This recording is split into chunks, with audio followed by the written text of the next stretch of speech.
Katekesi arloan goitik berako eraldaketa lortu zen kontzilioan ostean. Kontzilioak zeban egin dokumentu bat berabe katekesiari buruz. Baina handik sortu ziren pentsamolde barrizikaz, eraberritu imea zan osoan katekesize.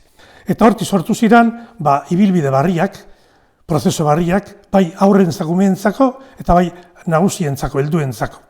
Eta umeentzako lehenengo egin zen prozeso modure ibilbide osoa, 86tik 88ra argitaratu zen hemen.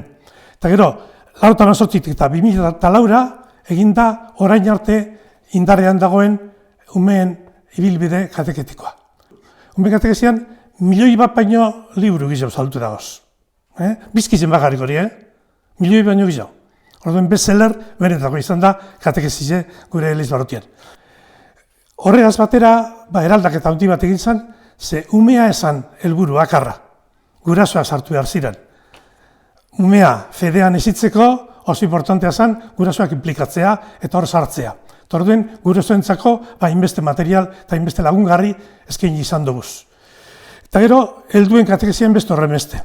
Ibilbide bateratu egin genduan lau Eliz Barrutiok. Baina, ibilbide horren ondoren frutuak eman ziren liburuen bitartez.